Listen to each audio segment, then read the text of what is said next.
Today there is interesting news from the Baltic states. Here the escalation between Russia and Estonia continued to spiral out control, as Russian forces detained a ship with Estonian cargo a few kilometers off the shore. As the hybrid attacks on Estonia are only increasing, the country launched a massive defense revamp campaign, conducted the largest joint military training with NATO allies, and even started considering the creation of extensive minefields along the Russian border.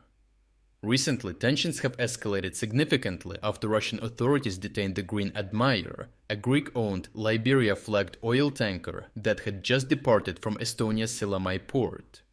The vessel was en route to Rotterdam carrying shale oil when it passed through Russian waters, part of a mutually agreed-upon safe maritime corridor shared by Russia, Estonia and Finland. Despite adhering to this protocol, Russia intercepted the ship and towed it to port to impose a fine. The Estonian Foreign Ministry called the detention a violation of maritime norms and has since announced it will reroute all naval traffic exclusively through Estonian territorial waters. The Estonian Foreign Minister Margus Tsahkna commented that this incident shows that Russia continues to behave unpredictably. This follows the recent Russian airspace violation, as the Estonian Navy attempted to intercept an oil tanker, part of the Russian Shadow Fleet. This incident is just the latest in a long list of Russian provocations directed at Estonia. Only last year, Russia published a draft resolution indicating plans to unilaterally redraw maritime borders in the Gulf of Finland, effectively claiming parts of Finnish and Latvian waters before quietly withdrawing the threat without explanation. Adding to the friction, Russian border guards removed more than half of the buoys marking the Estonia-Russia border on the Narva River. Despite repeated Estonian diplomatic requests, the markers have not been returned, leaving river traffic vulnerable to accidental border violations. Meanwhile, GPS jamming, believed to originate from Kaliningrad, has caused hundreds of aviation disruptions in the region's aerospace. In 2023 alone, Estonian authorities received 307 reports of interference, 85% of which were GPS related. Though air traffic remains safe thanks to manual navigation practices, the disruptions underscore a deliberate Russian effort to sow instability. In response to these hybrid threats, Estonia has embarked on a major defensive initiative.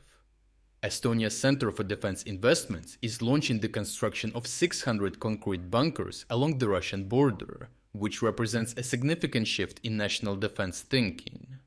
Designed to withstand 152 mm artillery fire, the Soviet-era munition standard that Russia continues using for its tube artillery. Previously tested prototypes are being refined, and sample installations will begin in southern and northeastern Estonia by fall.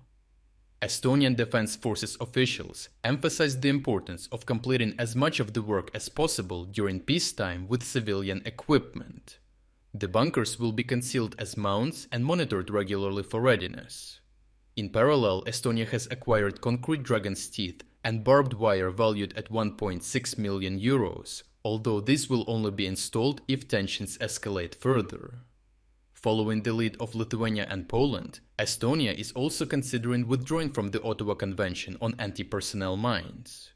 The war in Ukraine has demonstrated their continued effectiveness in halting enemy advances, and Estonia believes maintaining this option is vital to defending its borders.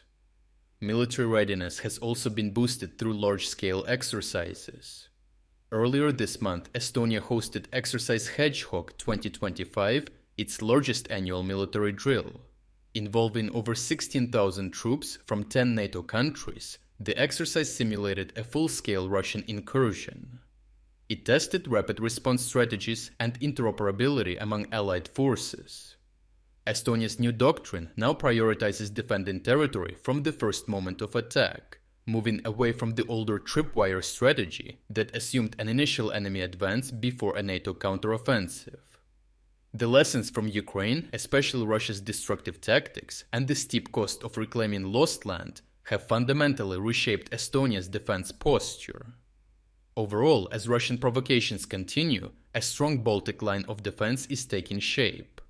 Estonia, Lithuania, Latvia and Poland are fortifying their borders, building bunkers, strengthening infrastructure and enhancing military readiness with NATO's backing. Their geography makes them vulnerable, but the Baltic states no longer want to be passive observers.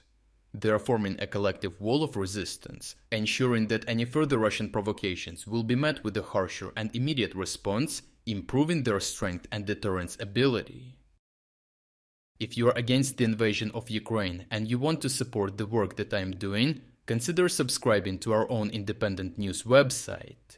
Here you can find our exclusive strategic insights, comprehensive overviews of all fronts, and regular tactical analysis videos. By subscribing, you will not only show your support for this channel, but also help and defend independent journalism.